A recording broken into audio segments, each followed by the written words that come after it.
ఆవాలు వేసుకోవచ్చు, పొద్దుతిరుగుడు వేసుకోవచ్చు, పరిచేసుకోవాలి.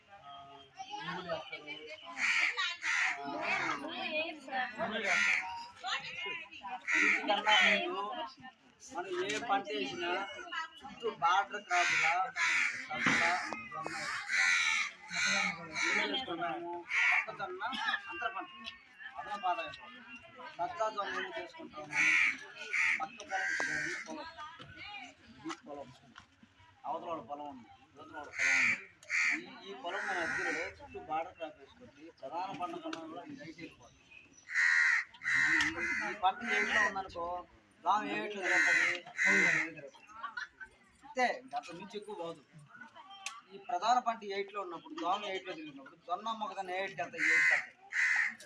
అప్పుడు అవతల పురుగు దోమ ఎయిట్లోకి వస్తుందా, బార్డర్ మన బార్డర్ సరిహద్దు పాకిస్తాన్లో ఎట్లా, పాకిస్తాన్ ఇండియా అట్లా సరిహద్దు. ఇవి చేసుకోవాలి. సరే ఇవన్నీ కూడా చేసాం, మాకు దోమ వచ్చింది, మేము ఏం చేయాలి, ఏం చేస్తే నివారించుకోండి. కషాయాలు మీరు కోబడలేదు, రాజులేని సూత్రాలు పాటిస్తే అయినా కషాయాలు దోమకి ప్రధానంగా మనకు దోమ వచ్చింది. దోమ గురించే చెప్తాం. ఏ మాత్రం వావులా కషాయం కొడుతుంది. వావులా కషాయం లేదు కాబట్టి దీన్ని తయారు చేసి చెప్తాం. వావులా కషాయము 5 కిలోలు తీసుకుంటే 1 కేజీకి, ఏ కషాయం ఉడకబెట్టేదానికి ఏదైనా తీసుకున్నారు 1 కేజీకి 2 లీటర్లు. ఆవు మూత్రం ఉడకబెట్టేది, నీళ్ళలో ఉడకబెట్టేది, మూత్రం కావచ్చు నీళ్ళు కావచ్చు. 1 కేజీకి 2 లీటర్లు నీళ్ళు తీసుకోవాలి. అట్లా మనం ఎన్ని కిలోలు తీసుకుంటాం అన్ని లీటర్లు అన్ని గుండ్లు పోయాలి. పోసి ఇది బాగా పెంచాలి. వ్యాపారం కానీ వాళ్ళకి ఏదైనా పేస్ట్ లాగా దంచుకోవాలి.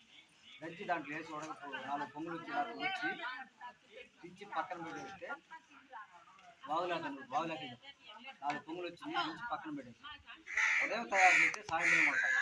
లేదు సాయంత్రం తయారు చేస్తే తెల్లారి కొట్టాలి. 12 గంటలే కొట్టాలి. ఈ ఏమాస్త్రము ఏం పెట్టారు చెప్పండి.